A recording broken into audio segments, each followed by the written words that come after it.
My name is Reno. Last year, I, Dicker, sorry, and Oldie decided to camp in Leles Forest, an old forest that is said to be haunted, but we didn't believe the stories.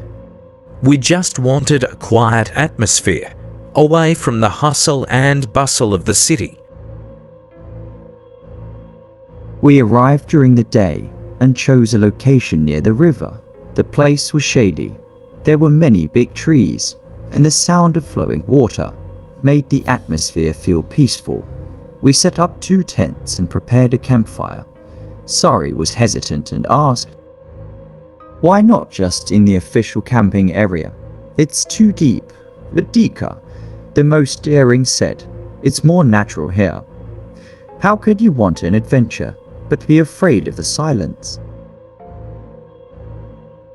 We passed the afternoon until evening with laughter. We told horror stories while eating instant noodles and grilled corn. Sari had time to tell a story about the appearance of a small child in this forest, but we thought it was just spice in the story.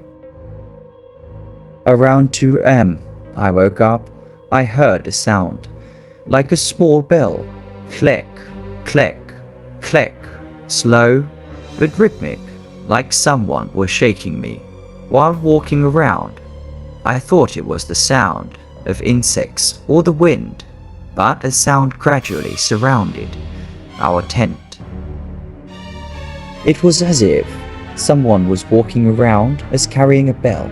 I tried to wake Dika up, but he just groaned and went back to sleep. Oldie didn't move either. Finally, I forced myself out of the tent, cold, damp. But there was nothing, just darkness and the sound of the river flowing. But the sound of the bell was still there, right behind me. I turned around quickly. There was no one there, but the hairs on the back of my neck stood on end. I quickly went back into the tent. In the morning, we found small footprints around the tent. They looked like children's feet, but not natural. The toes were long and pointed. Sari immediately turned pale. "Those aren't human footprints," she muttered. Dika laughed. "It's probably monkey tracks. There are lots of them here." But the second night was much worse. Around 11 p.m., when we were all in the tent, Sari screamed. We all rushed out. Sari was crying, her face pale. She said, "There was a little kid standing outside the tent, but his eyes were empty. There were no eyeballs. He just stood there. Then he just disappeared." We started to panic, but Dika remained stubborn. "Calm down. It's probably a wild animal. Don't make a drama out of it." In the middle of the night, Aldi asked to go out for a while to the river. "Wash my face for a moment. It's hot," he said. We nodded, but he never came back. 15 minutes, 30 minutes, almost an hour we waited. There was no sound, there was no shadow of Aldi returning from the darkness. The 3 of us went outside, calling his name. "Aldi, Aldi, don't joke around. Come out." Our flashlights swept through the bushes, tall trees, wet ground, and finally, we found something. Aldi's footprints, clear, heading north of the forest, but strangely, after a few meters, the footprints disappeared, like they just evaporated. Sari started to cry. Dika started to look nervous, although he was still trying to stay calm. "Tomorrow morning, we'll look for help. Now let's just gather. Don't separate," he said. The night was getting late. The air was getting colder. It was strange. Even though it was summer, but the temperature dropped drastically as if it had suddenly entered winter. At 3 a.m., we heard a sound, not an animal sound, but singing. A child's voice, soft and hoarse. "One tent came a long way. Only one remains. One. The sound came from all directions. It was unclear where, but when we turned on the flashlight, we saw something we would never forget. In our lives, Aldi standing under a big tree, but his body was stiff, his face was covered in mud, his eyes were blank.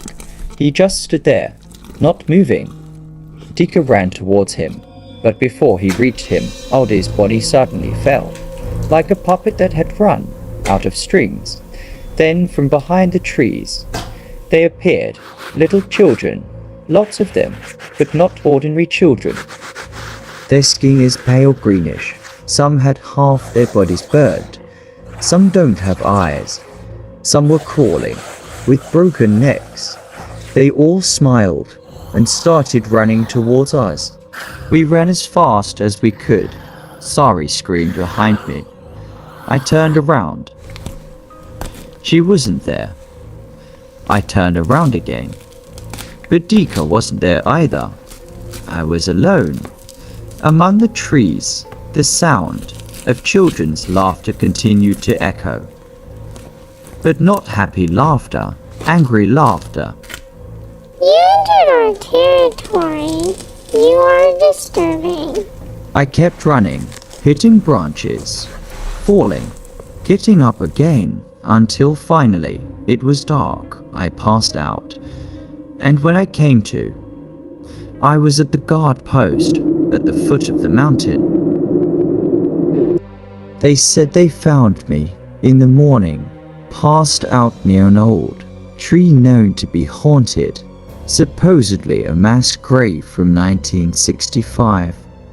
There was no sign of a tent, no trace of my friends. SAR officers searched for days. The result was nothing. It was as if they never came with me, but one thing that cannot be explained. In my pocket, there is a small bell, dirty, rusty, but it still rings when shaken. Click, click, click. And since that day, I hear it often in the silence of the night, in the room, in the yard. They are not finished with me yet. If one night you hear the sound of a small bell